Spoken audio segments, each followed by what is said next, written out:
దేవుని నామమునకు మహిమ కలుగును గాక. మరొకసారి ఈ సాయంకాల సమయంలో జాయిన్ అయినటువంటి బిడ్డలందరికీ, ప్రియ కుటుంబానికి ప్రత్యేకమైన వందనాలు తెలియజేస్తున్నాను.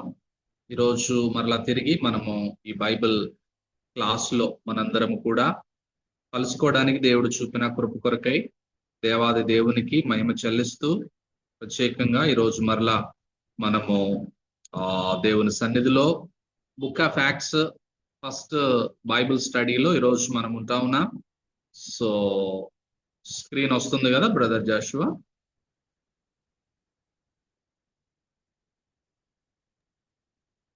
yes brother. Yes, thank you.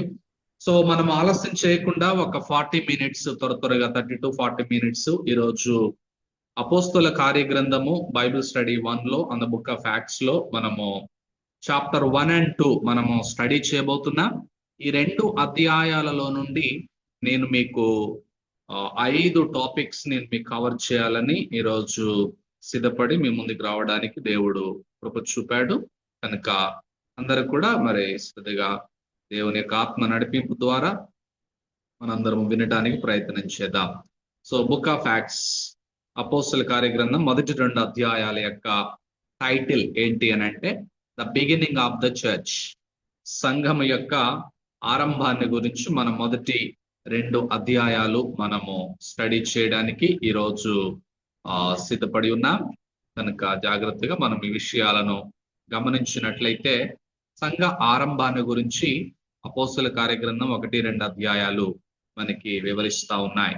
So out of 5 topics లో సంఘ ఆరంభంలో బిగినింగ్ ఆఫ్ ది చర్చ్ లో అవుట్ ఆఫ్ 5 టాపిక్స్ లో మొదటి టాపిక్ ఏంటి అని అంటే ప్రభు యొక్క ఆరోహణము మరియు పరిశుద్ధాత్మ రాకను గూర్చి వాగ్దానము. మనము మొదటి 11 వచనాలలో, మొదటి అధ్యాయం మొదటి 11 వచనాలలో మనము చూడటం జరుగుతూ ఉంటది. జ్ఞాపకం చేసుకోవాల్సిందిగా ప్రభునామంలో కోరుతూ ఉన్నాను. సో మొదటి 11 వచనాలలో ప్రభు యొక్క ఆరోహణం. మనందరికీ తెలుసు, యేసుక్రీస్తు ప్రభు వారు పునరుద్ధానుడైన తరువాత 40 దినములు ఈ భూలోకంలో మహిమ శరీరంతో, నాట్ హ్యూమన్ బాడీ, మహిమ శరీరంతో ఆయన ఈ లోకంలో ఉన్నట్లుగా మనం చూస్తూ ఉన్నాం.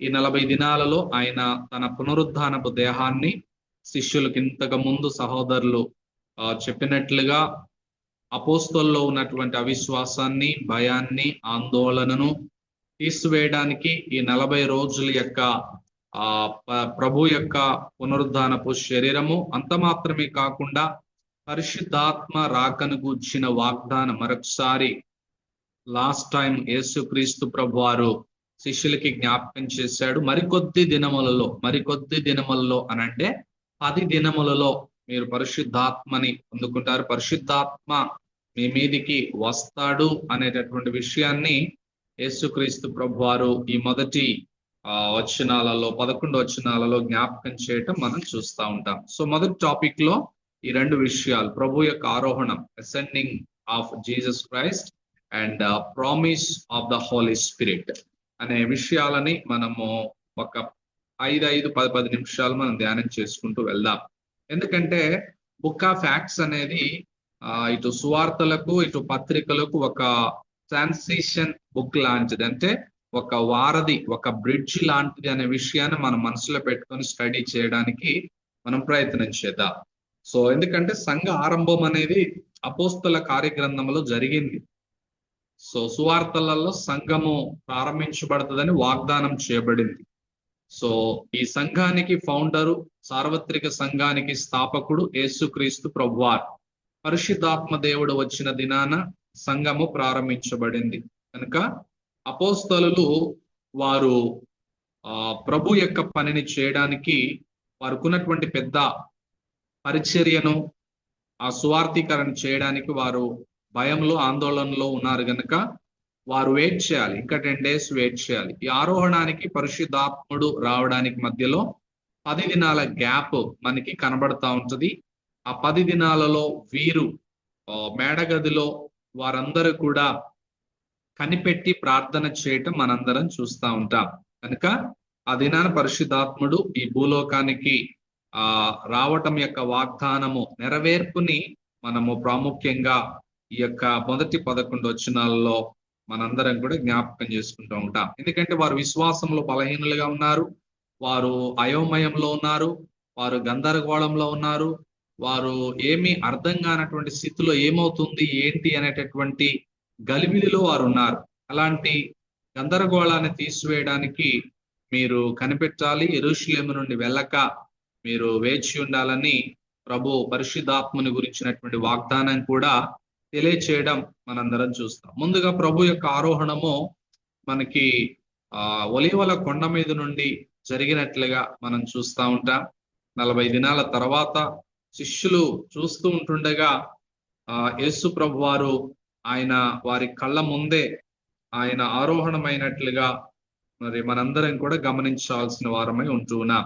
అలాగే ప్రభు ఆరోహణమైన తర్వాత పరిశుద్ధాత్ముడు ఈ భూలోకానికి రావటానికి వచ్చినటువంటి వాగ్దానం ప్రాముఖ్యంగా ఆయన వస్తే తప్ప 4-5 వచనాలలో ఆయన వస్తే తప్ప ఆయన వారిని కలుసుకొని ఇలాగ ఆజ్ఞాపించాడు, మీరు యెరూషలేము నుండి వెళ్ళక నా వలన వినిన తండ్రి యొక్క వాగ్దానము కొరకు కనిపెట్టుడి. ఇక్కడ మనం నేర్చుకోవాల్సింది ఏంటంటే ఈ వాగ్దానము రిపీటెడ్ గా సంఘ చరిత్రలో రిపీట్ అయ్యేది కాదు. ఇది ఒక్కసారే జరిగినటువంటి పనిగా మనం 4వ వచనంలో చేసిన వాగ్దానము ఆ రోజే 10 రోజుల దినముల తర్వాత నెరవేరినట్లుగా మనం చూస్తున్నాం. యోహాను నీళ్లతో బాప్తిస్మం ఇచ్చాడు, కానీ కొద్ది దినములలోగా, ఇట్ మీన్స్ 10 days లో మీరు పరిశుద్ధాత్మలో బాప్తిస్మం పొందదరని వాగ్దానం, promise of the Holi spirit, descending of the Holi spirit ని గురించి యేసు క్రీస్తు ప్రభువారు చెప్పడం జరిగింది. ఎందుకు పరిశుద్ధాత్ముడు రావాలంటే వారికి సిద్ధపాటు కావాలి. Preparation and training that knowledge and experience can bring are useless without the proper power of the Holi spirit. పరిశుద్ధాత్ముడు లేకుండా, పరిశుద్ధాత్మని పొందుకోకుండా, పరిశుద్ధాత్మ శక్తి లేకుండా ఏ విధంగా ఇంతకుముందు సహోదరులు చెప్పినట్లుగా వారు 3.5 సంవత్సరాల ట్రైనింగ్ కూడా ఒక విధంగా చెప్పాలంటే పరిశుద్ధాత్మ దేవుని సహాయం లేకుండా అది నిష్ప్రయోజనమైనదిగా ఉంటది. కనుక మరి ప్రభు 3.5 సంవత్సరాల పరిచర్యలో ట్రైనింగ్ తర్ఫీదునిచ్చినప్పటికీ apart from the baptism of the Holi Spirit, పరిశుద్ధాత్మని పొందుకోకుండా, ఆ పరిశుద్ధాత్మ శక్తి లేకుండా పరిచర్య చేయటం అనేది అసంభవం. బైబిల్లో మనం చూస్తాం, శక్తి చేత కాదు, బలము చేత కాదు, జ్ఞానము చేత కాదు, నా ఆత్మ ద్వారానే కార్యాన్ని జరిగిస్తాను అని వాక్యం తెలియజేస్తా ఉంది. కనుక పరిశుద్ధాత్మ దేవుని యొక్క శక్తి వారు పొందుకోవడానికి వారు ఎదురు చూడాలి, కనిపెట్టాలి, ప్రార్థన చేయాలి. సో అపోస్తలులు ఆ విధంగా సూపర్ న్యాచురల్ గా వారు పరిశుద్ధాత్మ ద్వారా వారు శక్తిని పొందుకొని ప్రభు యొక్క మిషన్ లో, ఆ పనిలో వారు ముందుకు వెళ్ళడం, ఆ ప్రామిస్ మరి రిపీటెడ్ గా 3.5 సంవత్సరాల కాలంలో యేసుక్రీస్తు ప్రభువారు పరిశుద్ధాత్ముని గూర్చిన వాగ్దానము రిపీటెడ్ గా చాలా సందర్భాలలో చెప్పడం మనం చూస్తాం. లూకా 11:13 వచనం కావచ్చు, లూకా సువార్త 24వ అధ్యాయం 49వ వచనం కావచ్చు, యోహాను సువార్త 7వ అధ్యాయం 39వ వచనములో మనం చూస్తాం నేనిచ్చి నీళ్లు త్రాగు అనేటటువంటి విషయంలో. సో పొందబోవు పరిశుద్ధాత్మను గూర్చి ఆయన చెప్పాడు, పొందబోవు పరిశుద్ధాత్మను గూర్చి ఆయన చెప్పాడు. సో యోహాను సువార్త 14:16లో, అలాగే 26వ వచనంలో, అలాగే యోహాను సువార్త 15వ అధ్యాయం 26వ వచనంలో, 16వ అధ్యాయంలో చాలా సందర్భాలలో, 20వ అధ్యాయం 22వ వచనంలో కూడా సో వారి మీద ఓదడము, పరిశుద్ధాత్మని పొందండి అంటే అప్పటికి ఇంకా పరిశుద్ధాత్ముడు రాలేదు కనుక ఆయన శిష్యులని ఊదినప్పుడు వారి పరిశుద్ధాత్మని పొందినట్లుగా మనం చూస్తున్నాం. ఈ విషయాలన్నీ కొంచెం జాగ్రత్తగా మనం ఆలోచన చేస్తే this 10 days later on the day of Pentecost అనేది వచ్చిందనమాట. ఈ 10 దినాల తర్వాత పెంటెకోస్ట్ అనేటటువంటిది రావటం మనం 2వ టాపిక్ లో మనం 3వ టాపిక్ లోకి వెళ్ళడానికి ముందు ఇంకొక విషయాన్ని ఇక్కడ మనం జ్ఞాపకం చేసుకునే వారంగా ఉంటున్నాం.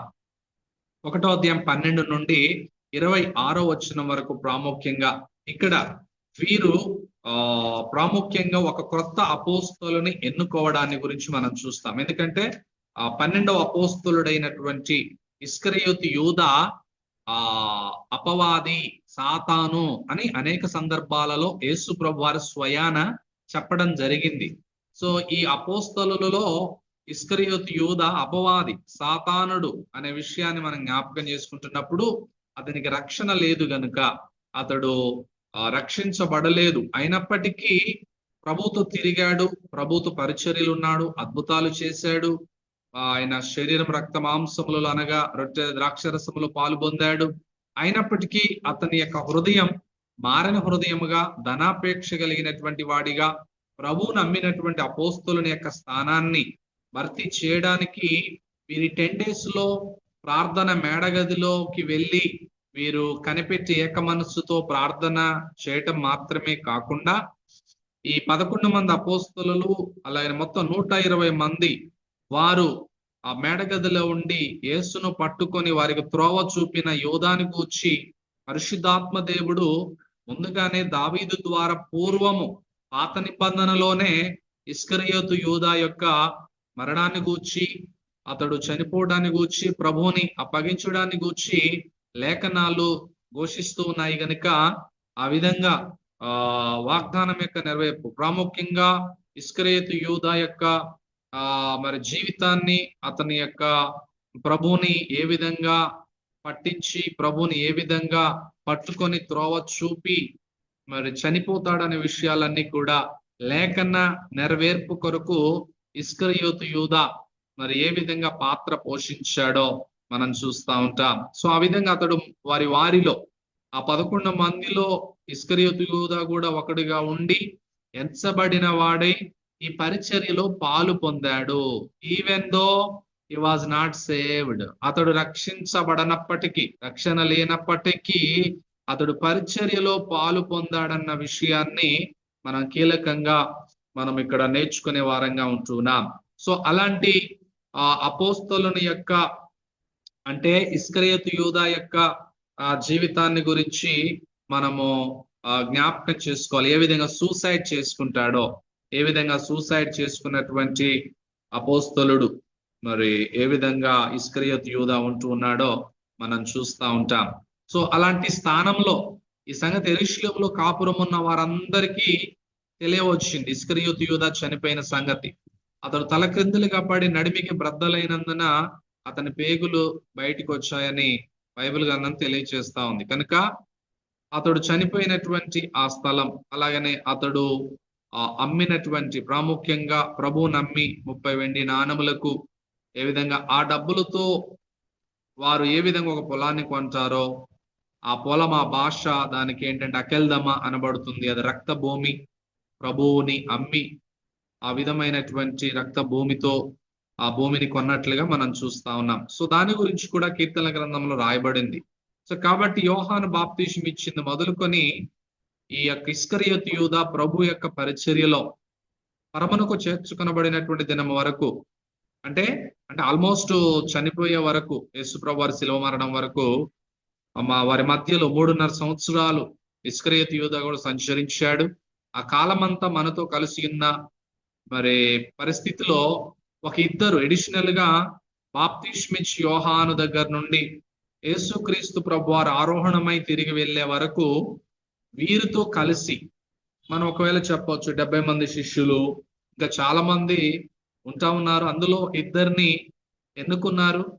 ఆ ఇద్దరిని ఎన్నుకొని వారిని ఆ స్థానాన్ని భర్తీ చేయడానికి, ఆ ఇస్కరియోతు యూదా యొక్క స్థానాన్ని భర్తీ చేసి ఆ 12 మంది అపోస్తలుగా పిలువబడడానికి పేతురు శిష్యులందరూ ఆలోచన చేసి ఆ పునరుద్ధానాన్ని గూర్చి సాక్షులై ఉన్నారు వీరిద్దరు కూడా. ఎవరు వారిద్దరంటే ప్రాముఖ్యంగా మనకి తెలుసు, మనకి ఇక్కడ మరి మత్తీయ అలాగే యూస్తు అని మారుపేరు గల బర్సబ్బ అనబడినటువంటి యోసేపు.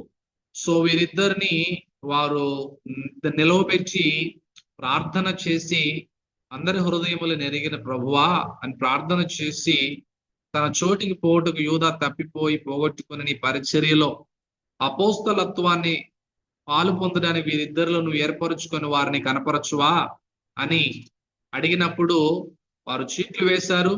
This is the last time అన్నమాట. చీట్లు వేయటం అనేది లాట్స్ అంటారు. లాట్స్ అంటే చీట్లు వేయడం, సెలక్షన్ ఆఫ్ ఏ డిసైపుల్ విషయంలో ఇది వాస్తవానికి ఇది పాత నిబంధన యొక్క ట్రెడిషన్, పాత నిబంధనలు అనేక సందర్భాలలో చీట్లు వేసినటువంటి సందర్భాలు మనకు కనబడతా ఉంటాయి. They due LADS for them. వారిద్దరి మీద చీట్లు వేసినప్పుడు ఏ విధంగా చీటి మత్తీయ పేరు మీద రావటాన్ని గురించి మనం చూస్తూ ఉంటాం. సో ఆ మత్తీయాని వారు ప్రాముఖ్యంగా తన స్థానంలోనికి, ఇస్కరియోతు యూదా స్థానంలోని తీసుకోవటం మనం చూస్తా ఉన్నాం. ప్రాముఖ్యంగా అపోస్తలుడు అనబడడానికి 3 రీజన్స్ ఉంటా ఉన్నాయి.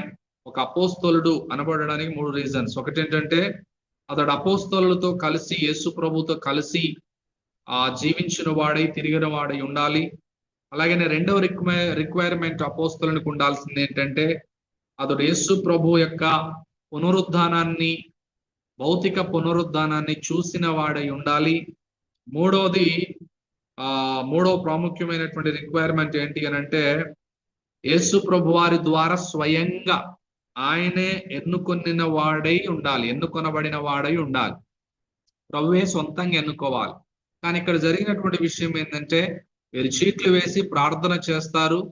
చీట్లు వేయటం అనేది క్రొత్త నిబంధన ప్రకారము అన్బిబ్లికల్, అది వాక్యానుసారమైనటువంటిది కాదు. It is only for the old testament. అది ఇశ్రాయేలీలకు దేవుడు ఇచ్చినటువంటి ఒక విధి.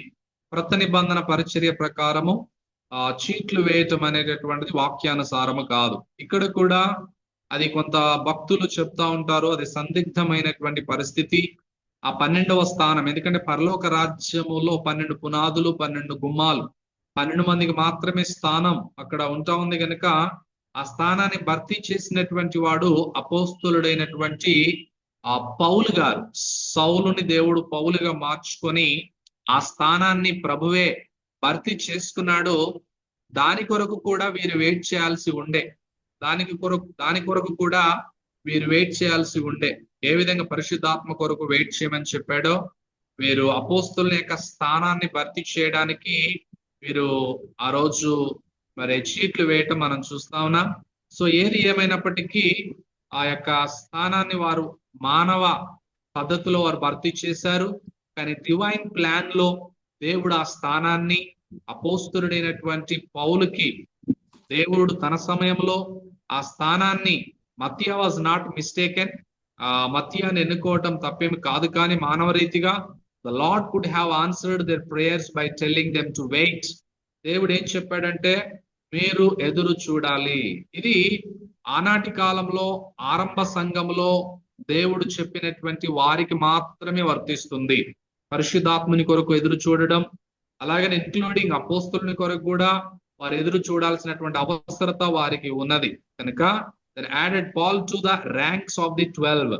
ఈ 12వ స్థానాన్ని క్రొత్త నిబంధనలో భర్తీ చేసినటువంటి వ్యక్తి అపోస్తలుడైనటువంటి యోహాన్. If that had been his plan, so అది దేవుని యొక్క ప్రణాళికగా మనం చూస్తా ఉన్నాం. ఆ విధంగా that is the last occurrences in the scripture of this practice. ఈ యొక్క ఆచారం, ఈ అభ్యాసం అనేది 2వ అధ్యాయంలో చీట్లు వేయటం అనేది చివరిసారిగా మనం చూస్తా ఉన్నాం. Since the coming of the Holi spirit rendered it unnecessary. పరిశుద్ధాత్ముడు వచ్చిన తర్వాత దాని అవసరత ఇక మీదట సంఘములో ఉండకుండా మరి తీసివేయబడటం మనం చూస్తా ఉన్నాం. ఇంతకు ఆ మత్తీయాని గురించినటువంటి ప్రస్తావన ఆ తర్వాత మనకి ఎక్కడ కూడా లేఖనాలలో కనిపించదనే విషయాన్ని మనం చూస్తా ఉన్నాం. So all was now ready for the birth of the church on the day of Pentecost. ఈ మొదటి అధ్యాయం అంతా ఈ రెండు విషయాలు సంఘము యొక్క ఆవిర్భావానికి, సంఘము యొక్క పుట్టుకకు రంగం సిద్ధం చేసినట్లుగా మనం చూస్తా ఉన్నాం. ఇప్పుడు 2వ అధ్యాయంలోనికి మనం వెళుతున్నాం. ఇంకొక 3 టాపిక్స్.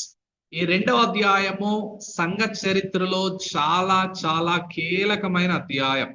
ఇది ఒక విధంగా చెప్పాలంటే సంఘ పుట్టుక అధ్యాయం, పరిశుద్ధాత్మ దేవుని రాకడ అధ్యాయం, అలాగే పరిశుద్ధాత్మ బాప్తిస్మాన్ని పొందినటువంటి అధ్యాయంగా మనం చూస్తా ఉన్నాం. కొంచెం జాగ్రత్తగా ఈ 2వ అధ్యాయం 1 నుంచి 13 వచనాలు ఈరోజు క్రైస్తవ లోకాన్ని గలిబిలి చేస్తూ మరి చాలా రకరకాలైనటువంటి బోధలకు తీసుకుని వెళుతున్నటువంటి ఒక కాంప్లికేటెడ్ అధ్యాయంగా, ఒక చిక్కుముడు లాంటి అధ్యాయముగా, అర్థం కానటువంటి అధ్యాయంగా క్రైస్తవ లోకానికి మనం చూస్తా ఉన్నాం. The second chapter of acts marks a turning point in the history of God's kingdom. దేవుని రాజ్యములో, సంఘ చరిత్రలో ఈ యొక్క అపోస్తుల కార్యగ్రంథం 2వ అధ్యాయం అనేది ఒక టర్నింగ్ పాయింట్ గా మనం జ్ఞాపకం చేసుకోవాలి. ఎందుకంటే a new phase of his redemptive plan unfolds as the church is born. పరిశుద్ధాత్మ రాక ద్వారానే సంఘము పుట్టింది అనే విషయాన్ని మనం జ్ఞాపకం చేసుకోవాలి. మొదటి అధ్యాయం అంతట్లో అపోస్తలులు ఈ పరిశుద్ధాత్మ దేవుడు వచ్చేంత వరకు వీరు ఎదురు చూడాలి. మొదటి అధ్యాయం అంతా 10 days పీరియడ్, వెయిటింగ్ పీరియడ్ గురించి మాట్లాడింది. ఇప్పుడు 2వ అధ్యాయంలో పరిశుద్ధాత్మ దేవుడు వచ్చాడు. సో ఆ 2వ అధ్యాయంలో పరిశుద్ధాత్మ దేవుడు వచ్చాడు గనుక మొదటి అధ్యాయంలో శిష్యులు ఎక్విప్ అయ్యారు.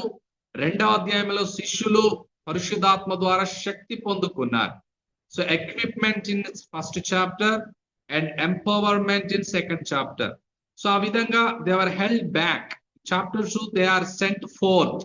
మొదటి అధ్యాయంలో వాళ్ళు ఎదురు చూడాలి, వెనుకకు చూడాలి. 2వ అధ్యాయంలో శిష్యులు ముందుకు చూడాలి, వారు ముందుకు వెళ్ళాలి. సో ఆ విధంగా మొదటి అధ్యాయంలో యేసుక్రీస్తు ప్రభువారు ఆరోహణమయ్యాడు. 2వ అధ్యాయంలో పరిశుద్ధాత్మ దేవుడు అవరోహణమయ్యాడు, అంటే దిగొచ్చాడు. యేసుక్రీస్తు ప్రభువారు మొదటి అధ్యాయంలో వెళ్ళిపోయాడు పరలోకానికి. 2వ అధ్యాయంలో పరిశుద్ధాత్మ దేవుడు భూలోకానికి దిగి వచ్చాడు. ఆ విధమైనటువంటి వ్యత్యాసాన్ని మనం చాలా జాగ్రత్తగా మనం జ్ఞాపకం చేసుకుంటూ ఇక్కడ మనము ఈ పరిశుద్ధాత్మ బాప్తిస్మాన్ని గురించి కొద్ది నిమిషాలు జాగ్రత్తగా మనం వినటానికి ప్రయత్నం చేద్దాం. ఈ 13 వచనాలలో పరిశుద్ధాత్మ బాప్తిస్మానికి, అలాగే పరిశుద్ధాత్మ నింపుదలకు, ఇవి క్రైస్తవ్యంలో కన్ఫ్యూజ్ అవుతున్నటువంటి విషయాలన్నమాట. అంటే పరిశుద్ధాత్మ బాప్తిస్మానికి, పరిశుద్ధాత్మ నింపుదలకు వ్యత్యాసం ఉంది. తేడా అనేది తరచుగా బైబిల్ గ్రంథం మనకి వివరిస్తా ఉంది. సో ఇక్కడ 2 జరిగాయి. పరిశుద్ధాత్మ బాప్తిస్మము జరిగింది, అట్ ద సేమ్ టైం పరిశుద్ధాత్మ నింపుదల కూడా జరిగింది. అయితే పరిశుద్ధాత్మ బాప్తిస్మం అనేది ఒక్కసారి జరిగేటటువంటి పని. పరిశుద్ధాత్మ నింపుదల అనేది జీవితకాలం అంతా అనేక సార్లు జరిగేటటువంటి పని. ఇవి 2 ఒకటి కాదు అనేది ముందుగా మనము నేర్చుకోవాలి. అటు తర్వాత ఆత్మ బాప్తిస్మం అనేది ఆత్మ నింపుదలకు ముందు జరుగుతుంది. ఆత్మ బాప్తిస్మం అనేది, baptism of the Holi spirit అనేది పరిశుద్ధాత్మ నింపుదలకు ముందు జరిగేది.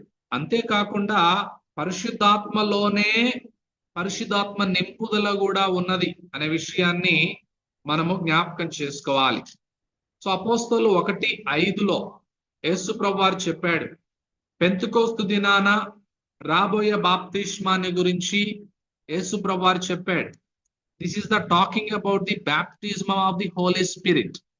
సో మనకి బైబిల్లో చాలా రకాలైనటువంటి బాప్తిస్మాలు ఉన్నాయి. 1 యోహాను ఇచ్చినటువంటి బాప్తిస్మము, 2 పరిశుద్ధాత్మ బాప్తిస్మము, 3 అగ్ని బాప్తిస్మము, 4 నీళ్లలో తీసుకునే బాప్తిస్మం. అయితే ఈ బాప్తిస్మాలన్నిటిని గురించి మనం వినడం లేదు, కానీ కేవలం పరిశుద్ధాత్మ బాప్తిస్మాన్ని గురించి మాత్రమే మనం వింటున్నాం.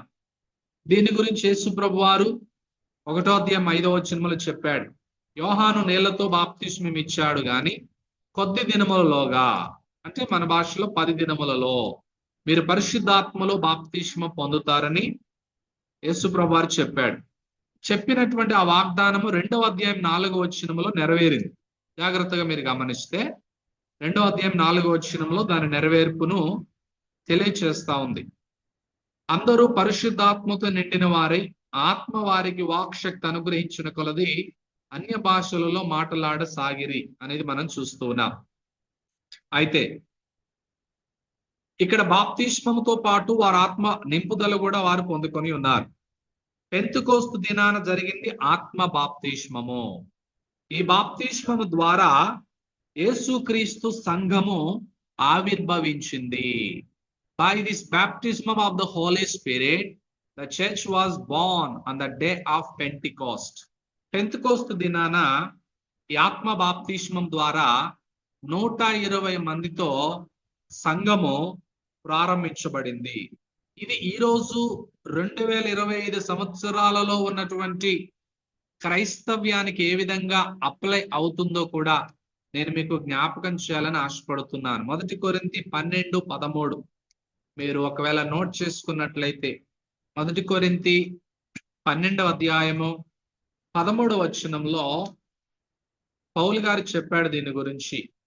ఏలయనగా యూదులమైనను గ్రీసు దేశస్థులమైనను దాసులమైనను స్వతంత్రులమైనను మనమందరము ఒక్క శరీరములోనికి ఒక్క ఆత్మ యందే బాప్తిస్మము పొందితిమి, మనమందరము ఒక ఆత్మను పానము చేసిన వారమైతిమి. సో ఇక్కడ ఈరోజు కోట్లాను కోట్ల సార్వత్రిక సంఘములో ఉన్నటువంటి క్రైస్తవ విశ్వాసులందరూ కూడా క్రీస్తు శరీరములోనికి ఒక్క ఆత్మ యందే బాప్తిస్మము పొందితిరి అనే విషయాన్ని మనం జ్ఞాపకం చేసుకోవాలి. అంటే పెంతెకోస్తు దినము నుండి క్రీస్తునందు విశ్వాసం ఉంచిన వారందరికీ ఈ బాప్తిస్మము వర్తిస్తుంది అనేది మనం జ్ఞాపకం చేసుకోవాలి. మరొకసారి, పెంతెకోస్తు దినము నుండి 2025 సంవత్సరాల క్రిందట జరిగిన పెంతెకోస్తు దినము నుండి ఈ 2025 సంవత్సరం వరకు ప్రభువునందు విశ్వాసం ఉంచిన వారందరికీ ఈ బాప్తిస్మము వర్తిస్తుందని పౌలు గారు మరొకసారి ఎఫెసీ పత్రిక 4వ అధ్యాయము 5వ వచనములో జ్ఞాపకం చేశాడు. ఎఫెసీ 4:5 ఏమన్నాడంటే, ప్రభు ఒక్కడే, విశ్వాసము ఒక్కటే, బాప్తిస్మము ఒక్కటే. బాప్తిస్మము కూడా ఒక్కటే. కనుక ఒక పాపి ఈ లోకంలో తన పాపాల విషయమై పశ్చాత్తాపపడి క్రీస్తునందు విశ్వసించిన తక్షణమే ఈ బాప్తిస్మములో పాలు పొంది క్రీస్తు శరీరములో, అనగా క్రీస్తు శరీరం అనే సంఘములో ఒక అవయవము అవుతాడు, ఒక అవయవముగా గుర్తించబడతాడు అనే విషయాన్ని జ్ఞాపకం చేసుకోవాలి. అలాగైతే రక్షణలోనే ఆత్మ బాప్తిస్మము కూడా ఉన్నది. This is not apart from the salvation nowadays. ఈ దినాలలో ఆత్మ బాప్తిస్మం అనేది రక్షణకు వేరైనటువంటి అనుభవము కాదు. ఇది రక్షణలోనే ఆత్మ బాప్తిస్మము కూడా ఉన్నది అనే విషయాన్ని మనం జ్ఞాపకం చేసుకోవాలి. ఇంకొంచెం నేను దీన్ని డీటెయిల్ గా నేను మీకు అర్థమయ్యే విధంగా చెప్పడానికి ప్రయత్నం చేస్తాను. యేసు క్రీస్తులోనికి బాప్తిస్మం పొందిన మనందరం, ఇట్ మీన్స్ యేసు క్రీస్తుని అంగీకరించి పాప క్షమాపణ పొంది రక్షణ పొందిన మనమందరము ఆయన మరణములోనికి బాప్తిస్మం పొందితిమని మీరెరుగరా అని పౌలు గారు రోమపత్రిక 6వ అధ్యాయం 3వ వచనములో జ్ఞాపకం చేశాడు. కనుక ఈ రోజు మనము ఆ దినాన శిష్యులు 10 దినాలు ఎదురు చూచినట్లుగా రక్షించబడినటువంటి మనము పరిశుద్ధాత్ముని కొరకు ఎదురు చూడాల్సిన అవసరం లేదు. ఎందుకంటే రక్షణ అనుభవములో నుండి వేరైనటువంటి అనుభవము కాదు ఆ పరిశుద్ధాత్మ బాప్తిస్మము. సో కనుక మరి పెంతెకోస్తు ఎన్నడూ తిరిగి జరగలేదు మరలా. It is not repeated event. ఈ 2వ అధ్యాయంలో జరిగినటువంటి ఈ పరిశుద్ధాత్మ బాప్తిస్మం లేకపోతే పెంతెకోస్తు అనేటటువంటి అనుభవము మరలా జరిగేటటువంటి ప్రక్రియ కాదు. కనుక యేసుక్రీస్తు పునరుద్ధానుడైనటువంటి దినము వరకు, అంటే యేసు ప్రభు వారు ముందుగా అనేక సందర్భాలలో ఈ విషయాన్ని ఆయన చెప్పాడు. తండ్రి వాగ్దానము ఇంతకుముందు మనం చూసాం ఫస్ట్ టాపిక్ లో 2వ విషయం. ఇది ప్రామిస్ అన్నమాట. అది వారి జీవితంలో ఆనాడు జరిగినటువంటి నెరవేర్చబడినటువంటి వాగ్దానం, తండ్రి యొక్క వాగ్దానం. ఇది యోవేలు గ్రంథం 2:28లో ఉన్న వాగ్దానం. అది అపోస్తలులు 2:1-4లో మరలా రిపీట్ చేయబడినటువంటి వాగ్దానం. ఆ పెంతెకోస్తు దినాన నెరవేర్చబడినటువంటి వాగ్దానం. సో ఆత్మ ఆనాడే అనుగ్రహించబడ్డాడు. కనుక అంతకు ముందు ఆ తర్వాత ముందెన్నడూ కాదు ఇది అనే విషయాన్ని మనము జ్ఞాపకం చేసుకోవాలి. కనుక ఆత్మ బాప్తిస్మము యుగములకు సంబంధించిన దేవుని ఏర్పాటు ప్రకారము సంఘ జీవితంలో, వ్యక్తిగతంగా క్రీస్తు విశ్వాసి జీవితంలోనూ ఒక్కసారే జరుగుతుంది. కనుక ఆత్మ చేత నింపబడడం అనేది అనేక సార్లు జరుగుతుంది. Filling of the Holi spirit అనేది కమాండ్.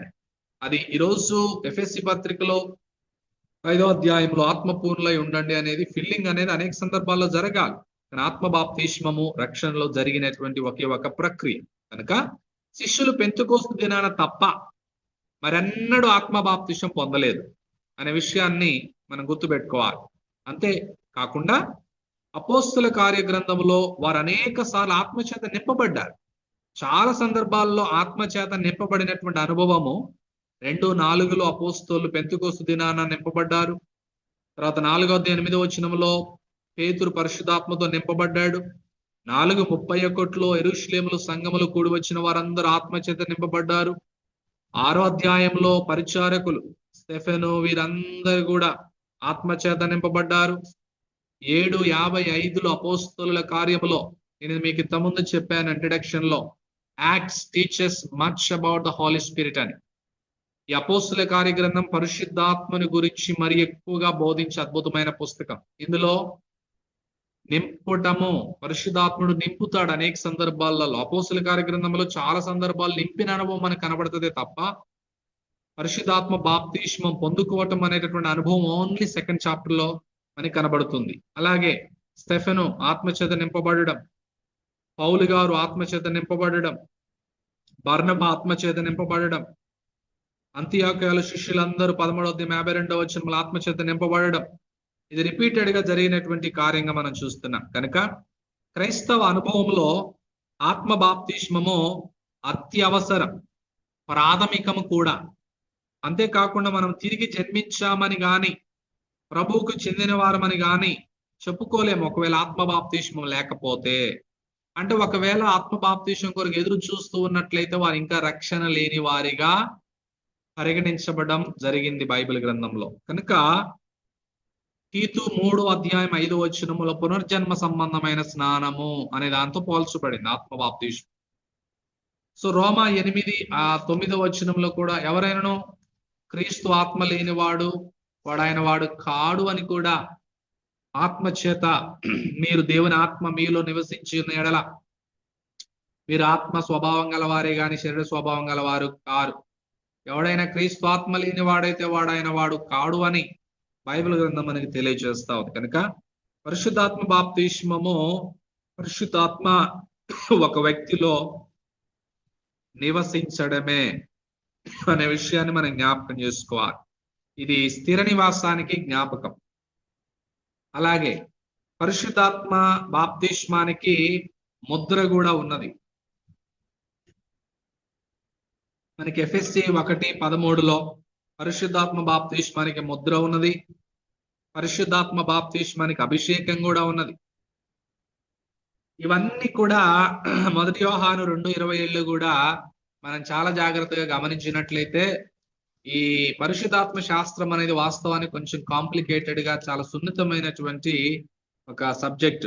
కనుక చాలా జాగ్రత్తగా దీన్ని మనము డీల్ చేయాల్సిన వారమే, నేర్చుకోవాల్సిన వారమే మనం ఉంటున్నాం.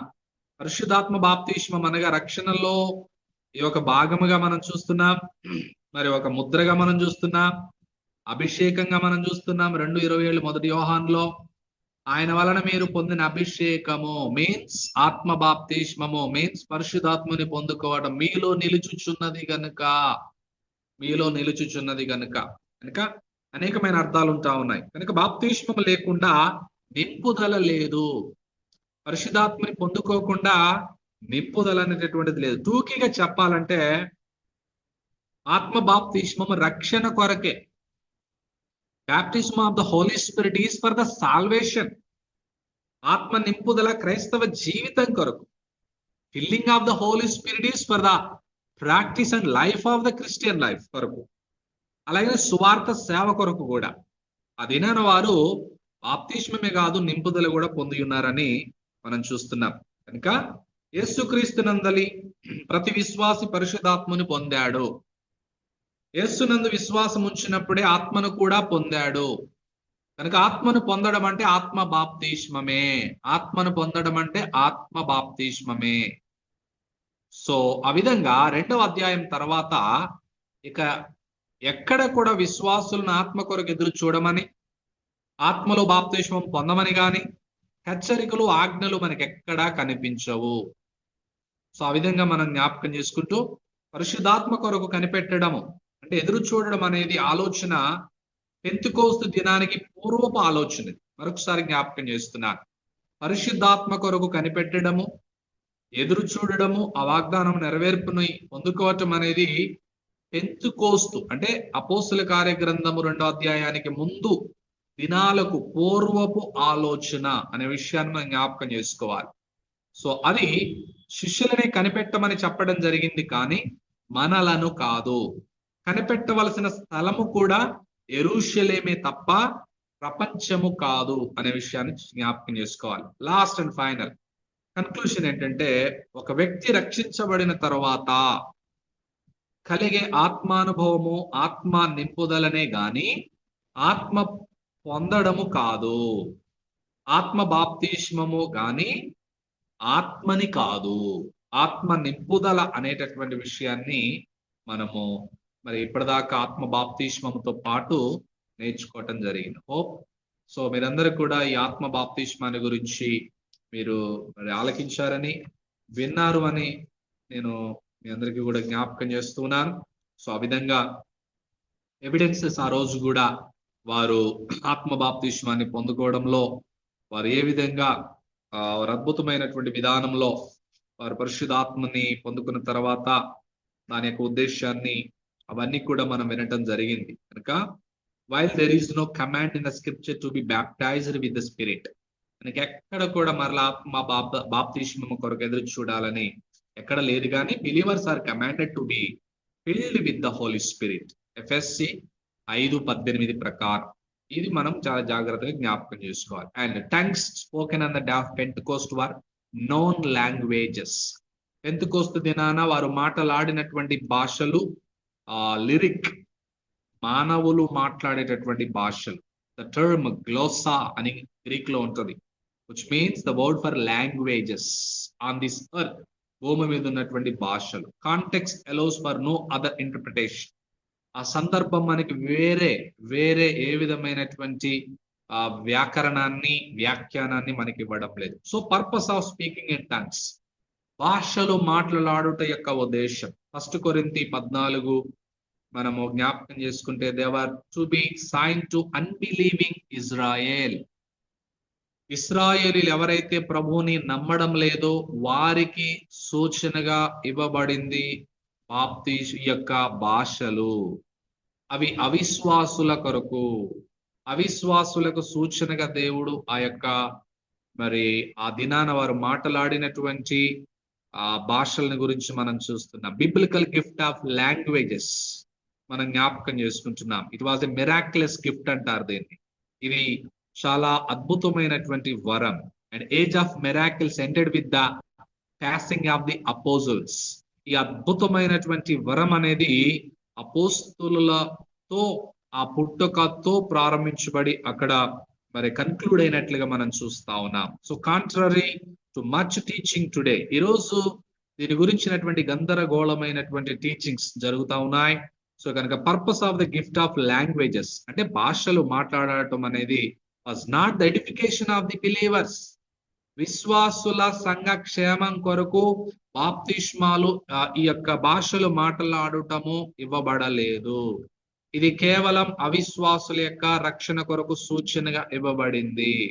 as noted above, they were a sign of judgment to the unbelieving Israel. ఇది అవిశ్వాసులైన ఇశ్రాయేలీల కొరకు తీర్పు తీర్చడానికి ఒక సూచనగా ఉంటా ఉన్నది అనే విషయాన్ని మనం జ్ఞాపకం చేసుకోవాలి. Speaking in tongues was unknown from the close of the apostolic era until the beginning of the century, except in heretical groups. కొన్ని రకాలైనటువంటి బోధలు ఉన్నాయి. ఆ బోధల విషయంలో సంఘాలుగా ఈరోజు మనం చాలా జాగ్రత్తగా ఉండాల్సినటువంటి అవసరం ఉంది. ఎందుకంటే స్పీకింగ్ ఇన్ టంగ్స్ అనేది was unknown from the close of apostolic ఎరా. సో అనే విషయాన్ని మనందరం కూడా జ్ఞాపకం చేసుకునేటటువంటి వారంగా మనం ఉంటున్నాం. సో ఆత్మ బాప్తిస్మానికి ఒక సైన్ ని మీకు జ్ఞాపకం చేశాను. మరి నోన్ లాంగ్వేజ్ అవి ఏ విధంగా వారి భాషల్లో మాట్లాడారో మనందరం కూడా జ్ఞాపకం చేసుకుంటూ ఉన్నాం. So this is all about the baptism of the Holi spirit. ఇంకొక 10 నిమిషాలలో మనం ముగించుకోవడానికి ప్రయత్నం చేద్దాం. 4వ అంశం, 4వ టాపిక్, 2వ అధ్యాయం 14 నుంచి 41వ వచనం వరకు ఇది ఫస్ట్ క్రిస్టియన్ సెర్మన్ అంటారు దీన్ని. మొదటి క్రైస్తవ సందేశం. సంఘం పుట్టిన తర్వాత, బాప్తిస్మం పొందిన తర్వాత, ఆత్మను పొందిన తర్వాత, ఆత్మ నింపుదల జరిగిన తర్వాత, అపోస్తలుల ద్వారా, ప్రత్యేకంగా అపోస్తలుడైనటువంటి పేతురు ద్వారా జరిగినటువంటి మొట్టమొదటి క్రైస్తవ సందేశం. ఈ క్రైస్తవ సందేశములో మనం 3 విషయాలు మనం జ్ఞాపకం చేసుకోవాలి. ఈ 3 విషయాలు మన క్రైస్తవ సందేశంలో ఉన్నట్లయితే it is called Christian message. Otherwise it won't be called Christian message. అవేంటంటే మొట్టమొదటిది పెంతుకోస్తును కూర్చిన వివరణ. అపోస్తలుడైనటువంటి పేతురు ఆ రోజు ఉన్నటువంటి 3000 మంది ఉన్నారు అక్కడ. ఈ పాయింట్స్ మనం నోట్ చేసుకోవాలి. First event of the church హిస్టరీలో was Peter's sermon లో it led to 3000 conversions and launched the church. సంఘం అనేది 3000 మంది మరి యాడ్ అయినటువంటి ఆ బిగినింగ్ తో లాంచ్ అయినట్లుగా మనం చూస్తున్నాం. The book of Acts is largely the record of apostolic preaching. అపోస్తల కార్యగ్రంథం అంతా కూడా అపోస్తలుల యొక్క బోధనే. అది మనకి ఈ రోజు రికార్డెడ్ గా ఉంది. కనుక preaching has always remained central to the church mission. అది సంఘం యొక్క అద్భుతమైనటువంటి స్వార్థీకరణ మీద కట్టబడింది. కనుక అపోస్తలుల కార్యగ్రంథం records how the early church was born and continue to preach the gospel. ఏ విధంగా సంఘం ఆవిర్భవించిందో, ఏ విధంగా స్వార్థ ప్రకటించబడిందో మనకు అద్భుతంగా వివరించబడతా ఉంది. కనుక early churches emphasis on preaching reflects that of our Lord. ఈ క్రైస్తవ సందేశం అనేది ఎప్పుడు కూడా క్రీస్తు మీద కేంద్రీకరించేటటువంటి మరి విషయంగా మనందరం కూడా జ్ఞాపకం చేసుకోవాలి. ఎందుకంటే preaching has rightly held that central place in the life of the true church throughout the age. So క్రీస్తు మీద కేంద్రీకరించినటువంటి మరి విషయంగా మనం చూస్తా ఉన్నాం. సో రెండవది క్రైస్తవ సందేశంలో ఉండాల్సిన, అంటే ఈ పేతురు మొదటి సందేశంలో ప్రాముఖ్యమైనటువంటి రెండవ విషయం ఏమి ఎక్కువగా ఒక్కాడించాడు అంటే క్రీస్తు పునరుద్ధానాన్ని గురించి ఎక్కువగా వక్కాణించడాన్ని గురించి మనం చూస్తూ ఉంటాం. అంటే యేసుక్రీస్తు ప్రభువారే main theme of this Christian message is proclaiming the risen Lord. యేసుక్రీస్తు ప్రభువారు తిరిగి లేచాడు, ఆయన పునరుద్ధానుడయ్యాడు అనేటటువంటి సందేశమే క్రైస్తవ సందేశముగా ఉండకపోతే it won't be called as Christian message. అది క్రైస్తవ సందేశం అనబడదు.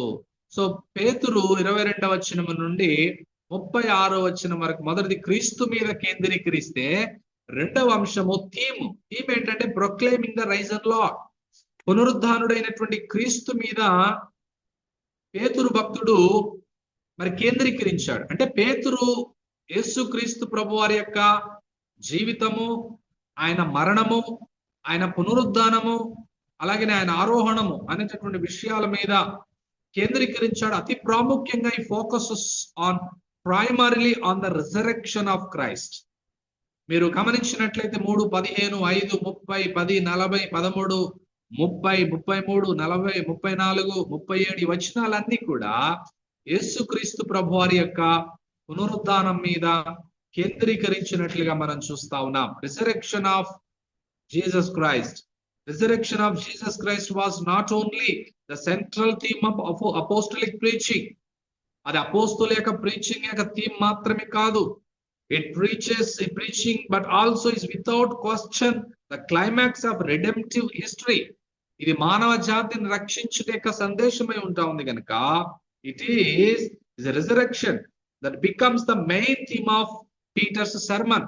అది పేతురు యొక్క అద్భుతమైనటువంటి సందేశంగా, after spending 1 verse each on Christ's life and death, పౌలు గారు క్రీస్తు జననం మీద మరణం మీద జస్ట్ 1-2 వచనాలు మాత్రమే ఫోకస్ చేస్తే he spends 9 verses on his resurrection. మీరు గమనించినట్లయితే 22 నుంచి 36 వచనాలు మీరు గమనిస్తే 9 వచనాలు ప్రభు యొక్క పునరుద్ధానం మీదనే కేంద్రీకరించినట్లుగా మనం చూస్తా ఉన్నాం. కనుక first death could not hold him because of divine power.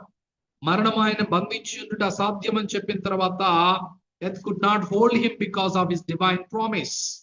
ఆయన యొక్క గొప్ప వాగ్దానము ఏ విధంగా ఆయన తిరిగి లేస్తాడనే విషయాన్ని మరి పేతురు భక్తుడు జ్ఞాపకం చేశాడు.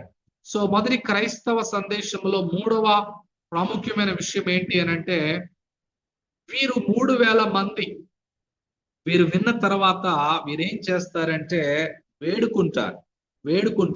ఎవరిని? అపోస్తలులను వేడుకుంటారు. మేమేమి చేయాలని అపోస్తలులను వేడుకుంటారు. 3,000 పీపుల్. 37 నుంచి 40 వచనం వరకు మనం చూస్తే, what must I do to be saved? ఇది క్రొత్త నిబంధనలో అతి ప్రాముఖ్యమైనటువంటి ప్రశ్నగా ఉంటా ఉంది. మేమేమి చేయాలి? There were several reasons for their anguish. వారు వేడుకోవడానికి చాలా కారణాలు ఉంటా ఉన్నాయి. వాళ్ళు అప్పీల్ చేసుకోవడానికి చాలా కారణాలు ఉంటా ఉన్నాయి. ఏంటా కారణాలంటే, already noted was the realization that they had executed their Messiah. ఈ 3,000 మంది యేసు ప్రభు వారిని సిలువ వేసే టైంలో వీరు ఉన్నారు. ఆయన చనిపోయి తిరిగి లేచిన తర్వాత కూడా వీరు ఉంటా ఉన్నారు కనుక వీరు మెస్సయాని చూశారు. మెస్సయాని సిలువ వేయమని కేకలు వేసినటువంటి వీరు అనే విషయాన్ని జ్ఞాపకం చేసుకుంటూ, తర్వాత they themselves had done it.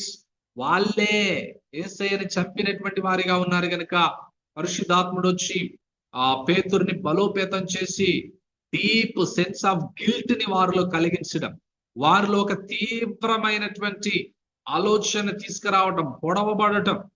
మరి could not imagine a greater sin than killing their Messiah. యేసుక్రీస్తును చంపినంత కంటే భయంకరమైన పాపం ఇంకొకటి లేదని వారు తెలుసుకున్నారు గనుక ఈ విషయం రెండవ ప్రాముఖ్యమైనటువంటి మరి యాంగ్విష్ గా మనం చూస్తా ఉన్నాం. మూడవది, వారు causes for the anguish was fear of Messiah wrath. ఒక భయంకరమైనటువంటి దేవుని ఉగ్రత ఉందని వారు తెలుసుకున్నారు గనుక finally they were divinely stand by the understanding that what they had done could not be undone. So ఇక్కడ మనం జ్ఞాపకం చేసుకోవాల్సింది ఏంటంటే, వాట్ షల్ వి డూ అని వారు అడుగుతా ఉంటారు. మేమేం చేయాలి? Sirs, what must I do to be saved? మేమేం చేయాలంటే పౌలు మరి పేతురు అంటా ఉంటాడు, మీరు మారు మనసు పొంది బాప్తిస్మం పొందాలి. దాని ద్వారా వచ్చినటువంటి ఫలితం, దాని ద్వారా వచ్చినటువంటి గొప్ప రిజల్ట్ మనము ప్రాముఖ్యంగా 40వ వచనంలో మనం చూస్తా ఉంటాం. ఏంటా రిజల్ట్ అని అంటే, వారందరూ కూడా so then those who had received his word were baptized and they were added that day about 3,000 souls. 3,000 మంది రక్షించబడినట్లుగా మనం చూస్తా ఉన్నాం. కనుక పేతురు మొట్టమొదటి క్రిస్టియన్ సర్మన్లో అందించినటువంటి పెంతెకోస్తు వివరణ కావచ్చు, క్రీస్తు పునరుద్ధానం కావచ్చు, క్రీస్తు జీవితం మరణం కావచ్చు, ఇవన్నీ వారికి చెప్పటం ద్వారా వారు అపోస్తులను అప్పీల్ చేసి వేడుకుంటారు. మేమేం చేయాలి ఇప్పుడు అని అంటే, పేతురు చెప్తా ఉంటాడు. అపోస్తుల కార్యగ్రంథము 2వ అధ్యాయంలో పేతురు ఏ విధంగా 40వ వచనంలో వారికి సమాధానం ఇస్తాడో 36లో చూడండి. 36 నుంచి 37, హృదయంలో నొచ్చుకొని సహోదరులారా మేమేమి చేతుమని పేతురును కడమ అపోస్తులను అడిగినప్పుడు 38లో పేతురు అంటున్నాడు, మీరు మారు మనస్సు పొంది రిపెంట్ ఆఫ్ యువర్ సిన్స్.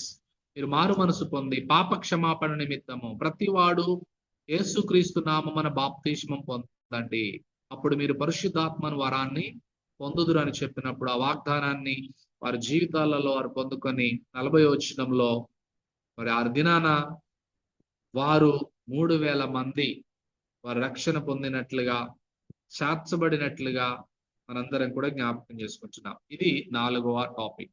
ఇక లాస్ట్ టాపిక్ నేను క్లుప్తంగా చెప్పి నేను ముగిస్తాను. ఏంటంటే 2వ అధ్యాయం 42 నుంచి 47 వరకు మనం గమనించినట్లయితే 41వ వచనంలో రిజల్ట్ చూసాం మనం. 41వ వచనం, అది ఆ వాక్యం అంగీకరించిన వారు బాప్తిస్మం పొందారు. ఆ దినమందు ఇంచుమించు 3,000 మంది చేర్చబడి రక్షించబడ్డారు. ఆ తర్వాత 42 నుంచి 47 వరకు ఇది ఫస్ట్ క్రిస్టియన్ ఫెలోషిప్ అంటారు. సో ఇందులో నేను కొన్ని త్వరగా నేను మీకు చెప్పేసి నేను వాక్యాన్ని ముగిస్తాను. మొట్టమొదటి క్రైస్తవ సహవాసం, ఫస్ట్ క్రిస్టియన్ ఫెలోషిప్. ఈ ఫస్ట్ క్రిస్టియన్ ఫెలోషిప్ లో నేను మీకు కొన్ని ప్రాముఖ్యమైనటువంటి స్పిరిచువల్ డ్యూటీస్ ని గురించి నేను మీకు జ్ఞాపకం చేస్తాను. ఇది ప్రాముఖ్యంగా doctrine of the life of the church అని అంటారు. ప్రతి సంఘము కూడా మరి క్రైస్తవ సహవాసము కలిగినటువంటి సంఘము ఎలా పిలువబడుతుంది అని అంటే, ప్రాముఖ్యంగా వారికి కొన్ని డ్యూటీస్ ఉండాలి, స్పిరిచువల్ డ్యూటీస్. ఆ సంఘము రక్షించబడినటువంటి సంఘముగా ఉండాలి. అందరు కూడా సేవ్డ్ బిలీవర్స్ గా, సేవ్డ్ చర్చ్ గా ఉండాలి. Church should be composed of saved individuals seems అనేటటువంటి విషయాన్ని మనం జ్ఞాపకం చేసుకోవాలి. మీరు అనుకోవచ్చు ఇదేంటి అని. ఈ దినాల్లో చాలా మంది క్రైస్తవ్యములో అనబడుతున్నటువంటి అనేకులు రక్షణ లేని వారు కూడా ఉన్నారు బిల్డింగ్స్లలో. అని సంఘము రక్షించబడినటువంటి సంఘముగా ఉండాలి. సాడ్లీ ఈ దినాల్లో however many churches today are made up of largely of unsaved individuals. ఇది చాలా విషాదకరమైనటువంటి, మనం జీర్ణించుకోలేనటువంటి ఒక విషయం. చాలా మంది అంగీకరించడానికి కూడా ఇష్టపడినటువంటి ఒక విషయం ఏంటంటే, ఈ దినాలలో చాలా పెద్ద పెద్ద సంఘాలుగా, లార్జ్ చర్చెస్ గా పిలువబడుతున్నటువంటి అనేకులు అన్సేవ్డ్ ఇండివిజువల్స్ గా చాలా మంది గ్యాదర్ అవుతా ఉన్నారు. కానీ క్రిస్టియన్ ఫెలోషిప్ లో ప్యూర్లీ ఆ దినాన అందరూ రక్షించబడిన వారు మాత్రమే ఉన్నారు. Some even try to design a church where non Christians can feel comfortable. ఈరోజు చాలా మంది ఆ విధంగా రక్షణ లేనటువంటి క్రైస్తవులు, అంటే క్రైస్తవులు కాని వారు అనేకులు కూడా వారు దేవుని బిడ్డలతో కలిసి ఆ కంఫర్టబుల్ జోన్ లో వారు ఉండటం మనందరం కూడా జ్ఞాపకం చేసుకుంటా ఉన్నాం. So such a church will be unpopular with sinners. ఆ విధమైనటువంటి వారితో మరి సంఘం ఉండడం అనేటటువంటిది చాలా బాధాకరం. They are welcome to hear the gospel preach, the word of God expounded. వాళ్ళు రావద్దని చెప్పడం లేదు బైబుల్, దేవుడు. కానీ వారు రావాలి. వారికి ఖచ్చితంగా సువార్త అవసరం, వారికి మారు మనసు అవసరం, వారు మారు మనసు పొందాలి, పాప క్షమాపణ పొందాలి. They are welcome to hear the prayers of confession. వారి పరిశుద్ధుల ప్రార్థనలు వినాలి. అలాగనే వారి యాంథమ్స్ ఆఫ్ ప్రైజ్, మరి పరిశుద్ధులు ఏ విధంగా దేవుణ్ణి స్తుతిస్తూ యాంథమ్స్ పాడుతూ దేవుణ్ణి గణపరుస్తుంటారు, అవన్నీ వినాలి. All of that should make them uncomfortable with their spiritual condition. వారికి ఆత్మీయ జీవితానికి ఇవేవి కూడా వారికి ప్రయోజనకరంగా ఉండవు. కానీ మెంబర్షిప్ కావచ్చు, సర్వీస్ ఇన్ ద చర్చ్ కావచ్చు, however are restricted to believers. అవి ఈ ఫెలోషిప్ అనేది రక్షించబడినటువంటి క్రైస్తవులకు మాత్రమే డిజైన్ చేయబడింది. God's people and Satan's people can't work together to achieve God's goals. ఇటు దేవుని బిడ్డలు, అటు దేవుని బిడ్డలు కాని వారు, గోధుమలు గురుగులు కలిసి పని చేయలేవు, దేవుని యొక్క గోల్స్ ని అటెంప్ట్ చేయలేవు, ఫెలోషిప్ చేయలేవు అని మనకి చక్కగా 2 కొరింథీ పత్రిక 6వ అధ్యాయం 14-15 వచనాలలో విశ్వాసికి అవిశ్వాసికి పాలు లేదు అనే విషయాన్ని మనం జ్ఞాపకం చేసుకుంటున్నాం. కనుక మొదటి డ్యూటీ ఏంటంటే రక్షించబడినటువంటి సంఘముగా ఉండాలి, నిజమైనటువంటి క్రైస్తవ సంఘం. రెండవది లేఖనాల సంఘమై ఉండాలి. ఇట్ వాజ్ స్క్రిప్చురల్ చర్చ్ గా ఉండాలి. అంటే ఒక చక్కటి లేఖనాలను ఆధారం చేసుకున్నటువంటి సంఘం. ఈరోజు లేఖనాలకు, బైబిల్ గ్రంథానికి తావులేదు ఈరోజు సంఘాలలో. కేవలం కథలకు, అనేకమైన విషయాలకు ఆకర్షితులైపోతున్నటువంటి వారు ఎందరో ఉన్నారు, మ్యాన్ ఫేవరింగ్ బిలీవర్స్. కానీ ఈరోజు బాధాకరమైన విషయం ఏంటంటే, ఆ రోజు ఆ మొదటి క్రైస్తవము మొట్టమొదటిది it was a saved church. రెండవది it was a scriptural church, ఇది లేఖనాల సంఘం. అదే విషయం మనము అక్కడ చూస్తాం. మొదటిది సేవ్డ్ చర్చ్ అని అంటే అర్థం ఏంటంటే దే వర్ కంటిన్యూవల్లీ డివోటింగ్ దెమ్సెల్వ్స్. కొంచెం మీరు నాతో బేర్ చేయాలని ఆశపడుతున్నా, ఎందుకంటే నేను కూడా మీతో బాగా ఎంకరేజ్ అవ్వాలనేది నా ఆశ ఈ అపోస్తుల కార్యగ్రంథం ద్వారా. మొదటిది నేను చెప్పాను, ఫెలోషిప్. క్రిస్టియన్ ఫెలోషిప్ అని ఎవరిని అంటారు? క్రైస్తవ సహవాసం అని ఎవరిని అంటారు అని అంటే, ఆదిమ సంఘం నుంచి మనం నేర్చుకునేది రక్షించబడిన సంఘం, సేవ్డ్ చర్చ్ అనే విషయాన్ని 42వ వచనంలో లేదా 43వ వచనంలో మనం జ్ఞాపకం చేసుకుంటే, ఎడ తెగక ఉండిరి, ఎవరు కంటిన్యూవల్లీ డివోటింగ్ దెమ్సెల్వ్స్ అనే విషయాన్ని మనం జ్ఞాపకం చేసుకోవాలి. రెండవది, వారు అపోస్తలుల బోధలో, లేఖనాలలో వారు to the apostles teaching not preaching. Teaching లో వారు ఉన్నారు బాగా. ఏ సంఘం అయితే టీచింగ్ లో ఉండదో వారు దేవుని యొక్క స్వారూప్యంలోనికి, ఫెలోషిప్ లోనికి వారు స్పిరిచువల్ లైఫ్ లో గ్రో అవ్వలేరు. అపోస్తుల యొక్క టీచింగ్ లో వారు ఉన్నారు. God designed the church to be a place where his word is proclaimed. దేవుడు సంఘాన్ని ఎందుకు ఈ రోజు డిజైన్ చేసి పెట్టాడంటే అక్కడ ఏం ప్రకటించబడాలి అని అంటే లేఖనాలు. ఈ రోజు మనం ఇంత ప్రయాసపడి ఎందుకు జూమ్ లో మనం కనెక్ట్ అయ్యామంటే లేఖనాలు మనకి ప్రామాణికం. దాని కొరకు డిజైన్ చేశాడు. ఎక్స్ప్లెయిన్ చేయబడాలి అక్కడ, అలాగనే అక్కడ ప్రొక్లైమ్ చేయబడాలి అని మనకి బైబిల్ బాగా వివరిస్తా ఉంది. A commitment to the apostles teaching is foundational to the growth and spiritual health of every church. ప్రతి సంఘం యొక్క ఆత్మీయ ఆరోగ్యానికి, ఆత్మీయ ఎదుగుదలకు ప్రతి సంఘము అపోస్తుల యొక్క బోధలో సమర్పించుకునేటువంటి వారై ఉండాలి. Early church sat under the teaching ministry of the apostles. ఆదిమ సంఘం అనేది అపోస్తుల యొక్క బోధలో ఎదగడానికి వారు కూర్చున్నారు. Those teachings are written to on the pages of New Testament scriptures. అవన్నీ మనకి కొత్త నిబంధనగా ఈ రోజు మనకు రాయబడి ఇవ్వడం జరిగింది. Used to be taught by the pastors, teachers. ఈ రోజు కాపర్ల ద్వారా, టీచర్ల ద్వారా మనకి ఎందుకు లేఖనాలు ప్రకటించబడుతున్నాయంటే scripture is food for the believers growth and power. లేఖనాలే మన యొక్క ఆత్మీయ ఎదుగుదలకు, మన ఆత్మీయ శక్తికి అవి మనకి ఫుడ్ గా ఉంటా ఉంది, ఆహారంగా ఉంటా ఉంది. And there is no other. ఆ లేఖనాలకి మించినటువంటిది వేరే ఇంకా ఏమి లేదు మన ఆత్మీయ ఎదుగుదలకు అనే విషయాన్ని మనం జ్ఞాపకం చేసుకోవాలి. అందుకోసం హోషేయ గ్రంథం 4:6 నా జనులు జ్ఞానం లేక నశించిపోతున్నారు. ఈ దినాల్లో కూడా చాలా మంది ఫెలోషిప్ లుగా పిలువబడుతున్నాయి, కానీ ఆ ఫెలోషిప్ లో ఎంతగా లేఖనాలు ఉంటున్నాయి అనేది ప్రశ్న. The church can't operate on truth it is not taught. లేఖనాలు ప్రకటించబడకపోతే, లేఖనాలు ఆపరేట్ చేయబడకపోతే ద చర్చ్ కెనాట్ ఆపరేట్. సంఘము అనేది ఆపరేట్ చేయబడదు. కనుక బెరయ సంఘాన్ని మనకు ఒక మాదిరిగా అపోస్తుల కార్యగ్రంథం వివరిస్తా ఉంది. వారు అపోస్తులు చెప్పినటువంటి, పౌలు చెప్పినటువంటి విషయాలు అలా ఉన్నాయో లేవో అని వారు ప్రతి దినం లేఖనములను పరిశోధించుచూ వచ్చిరి. Note this point. 17వ అధ్యాయం 11వ వచనంలో ఆదిమ సంఘాలని మనం ఆలోచన చేసినప్పుడు వారు గనులైనప్పటికీ కూడా వారు లేఖనాలను ప్రతి దినము పరిశోధించుచూ వచ్చిరి. సో రెండవ క్వాలిటీ చెప్పారు క్రిస్టియన్ ఫెలోషిప్ లో. మూడవ క్వాలిటీ ఏంటంటే సహవాస సంఘంగా ఉండాలి. It was a fellowshipping church. So వారు అపోస్తుల యొక్క సహవాసంలో వారు ఉన్నట్లుగా మనం చూస్తున్నాం. Basic meaning of this koinonia అని అంటారు గ్రీక్ లో. అంటే fellowship is partnership, sharing. Those who receive Jesus Christ becomes partners with him and with all other believers.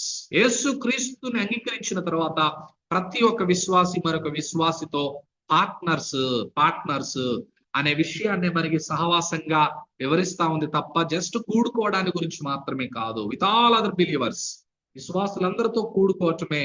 మరి మనకి హెబ్రీ పత్రిక 10వ అధ్యాయం 24-25 వచనాలు మనం చూస్తాం. ఏ విధంగా దినము సమీపించడం మీరు చూచిన కొలది మరి ఎక్కువగా మీరు సమాజముగా కూడుట మానక అనే విషయాన్ని మనం చూస్తున్నాం. కనుక all members of the universal church, body of Christ are to be actively intimately involved in local assemblies.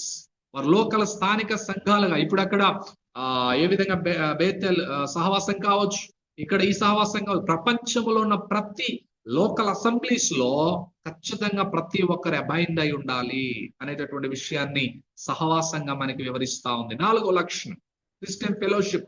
First fellowship కలిగి ఉన్నటువంటి క్వాలిటీస్ ని మనం చూస్తున్నాం. క్రీస్తు కేంద్ర సంఘంగా ఉండాలి. It was a Christ centered church. Commission acknowledges the wondrous work of the Lord Jesus on the cross. కనుక యూనిటీ ఆఫ్ బిలీవర్స్ ని గురించి, మరి క్రీస్తుని కేంద్రంగా కలిగి ఉండడం అంటే అర్థం ఏంటంటే అపోస్తులు 2:42 ఉంది ఆ మాట. వీరు రొట్టె విరుచుటయందు, nothing but Christ centered church. రొట్టె ఎందుకు విరుస్తాం మనం అంటే ప్రాముఖ్యంగా to breaking of bread symbolises the life and death and resurrection of Jesus Christ and second coming of Jesus Christ. Breaking of bread, ప్రతి సండే మనం తీసుకుంటున్నటువంటి ప్రభు బల్ల శరీరము ఆయన రక్తము, క్రీస్తుని మనకి కేంద్రంగా మిడిల్ ఆఫ్ ది చర్చిగా పెట్టినటువంటి విధానాన్ని బ్రేకింగ్ ఆఫ్ ది బ్రెడ్. కొంతమంది మంత్లీ వన్స్ తీసుకుంటారు, కానీ బిబ్లికల్ గా మనం చూస్తే ఎవ్రీ వీక్ సంఘం ఫెలోషిప్, రొట్టె విరుచుట్లు ఆదిమ సంఘం ఆ విధంగా ఉన్నారు. Communion calls for self examination. ఈ క్రీస్తు కేంద్ర సంఘంగా కలిగి ఉండడం, బ్రేకింగ్ ఆఫ్ బ్రెడ్ కలిగి ఉండడం అంటే అర్థం ఏంటి అని అంటే, ఎవరికి వారు ప్రతిదినం పరిశుద్ధులు, పరీక్షించుకోవాలి, సెల్ఫ్ ఎగ్జామినేషన్ చేసుకోవాలి. పర్జింగ్ ఆఫ్ సిన్, పాపము నుండి శుద్ధీకరించబడాలి. దస్ ప్యూరిఫైయింగ్ ది చర్చ్. ఆ విధంగా దేవుడు సంఘాన్ని పరిశుద్ధపరుస్తూ ఉంటాడు. ఇది 4వ క్వాలిటీ. 5వ క్వాలిటీ ఏంటంటే, it was a praying church. అది ప్రార్థించే సంఘముగా, ప్రార్థన యందు ఎడతెగక ఉన్నటువంటి సంఘముగా ఉంటా ఉన్నది కనుక, to prayer. They knew the church must be made up of saved individuals, so devoted to studying the word, fellowship, breaking of bread. Not only that, and also to prayer.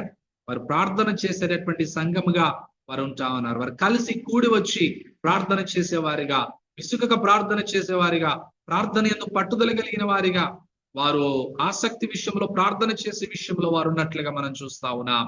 Next 6వ quality ఏంటి అని అంటే, ఇది మనకి spiritual character కిందకి వస్తుంటుంది. పైన ఉన్నటువంటి 5 డ్యూటీస్, బాధ్యతలు, కిందదేమో క్యారెక్టర్. క్రైస్తవుల యొక్క క్యారెక్టర్, స్పిరిచువల్ క్యారెక్టర్ ఏంటంటే ఆత్మీయ స్వభావం కలిగినటువంటి సంఘముగా ఉండాలి. అంటే అర్థం ఏంటంటే, చర్చ్ అనేటటువంటిది మరి 43వ వచనంలో ఉంటా ఉంది, ప్రతి వానికి భయం కలిగింది, అలాగే అనేక మహత్కార్యములు సూచక్రియలు అపోస్తుల ద్వారా జరిగినట్లుగా మనం చూస్తా ఉన్నాం. So kept Fearing a sense of ఆవ్, ప్రతి ఒక్కరికి భయం కలిగినటువంటిదిగా మనం చూస్తాం. అంటే మిరాక్యులస్ చర్చ్ గా, అద్భుతాలు జరిగినటువంటి సంఘముగా.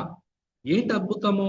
Weather inside or outside of the church, kept feeling sense of awe అంటే అర్థం ఏంటంటే, వారందరికీ భయం కలిగింది. ఎందుకంటే దేవుడు అద్భుతాలు చేశాడు. ఈరోజు అద్భుతాలు అనేటటువంటి విషయాల గురించి మనం ఆలోచన చేస్తాం. Although sign of gift of miracles is no longer extant, God still performs miracles in response to the prayers of his people.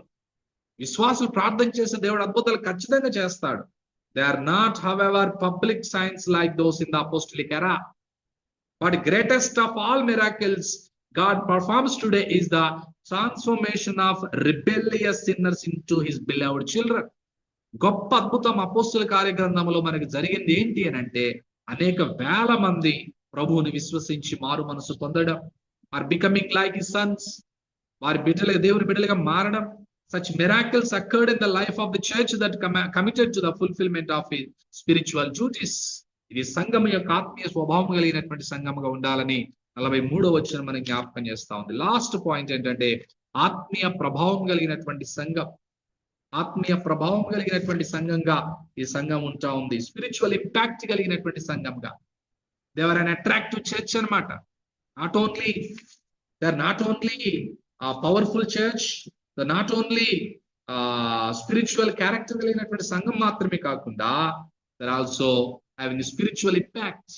వారు ఆత్మీయ ప్రభావం కలిగినటువంటి సంఘముగా 47 వచనంలో మనం ఆనందంతో, నిష్కపటమైన హృదయముతో ఆహారం పుచ్చుకొని చూడని ప్రభు రక్షణ పొందుచున్న వారిని అనుదినము వారితో దేవుడు చేరుస్తా ఉన్నాడు. కనుక their duties, they are attractive church గా ఉన్నారు కనుక, వారి యొక్క ప్రవర్తన బట్టి, వారి యొక్క బోధన బట్టి అనేకులు కూడా చేర్చబడుతూ మరి ఎదుగుతున్నటువంటి సంఘముగా, they are growing church, they are attractive church అనే విషయాన్ని మనందరం కూడా జ్ఞాపకం చేసుకుంటూ, మరి మొదటి క్రైస్తవ ఫెలోషిప్ లో ఈ లక్షణాలు, ఈ 7 లక్షణాలు, సేవ్డ్ చర్చ్ గా, స్క్రిప్చరల్ చర్చ్ గా, ఫెలోషిప్ చర్చ్ గా, క్రైస్ట్ సెంటర్డ్ చర్చ్ గా, ప్రేయింగ్ చర్చ్ గా, అండ్ మంచి స్పిరిచువల్ క్యారెక్టర్ కలిగినటువంటి చర్చ్ గా, అండ్ స్పిరిచువల్ ఇంపాక్ట్ కలిగినటువంటి చర్చ్ గా ఉన్నటువంటి సంఘాన్నే మరి క్రిస్టియన్ ఫెలోషిప్ అని ఆదిమ సంఘం నుంచి మనం నేర్చుకోవడం జరిగింది. కాబట్టి ఇదైనా 10 నిమిషాలు, పావుగంట నేను ఎక్కువ తీసుకున్నాను, సారీ. కనుక ఈ విషయాలన్నీ మీరు మరొకసారి ఈ 2 అధ్యాయాలలో సంఘ ఆరంభంలో మనం ప్రభు యొక్క ఆరోహణం, పరిశుద్ధాత్మ రాకను గురించిన వాగ్దానం చూసాం. 2 క్రొత్త అపోస్తుల ఎన్నికను గురించి చూసాం. 3 ప్రాముఖ్యంగా పరిశుద్ధాత్మ బాప్తిస్మాన్ని గురించి చూసాం. 4 మొదటి క్రైస్తవ సందేశం, ఫస్ట్ క్రిస్టియన్ మెసేజ్ ని గురించి, శర్మన్ గురించి మనం చూసాం.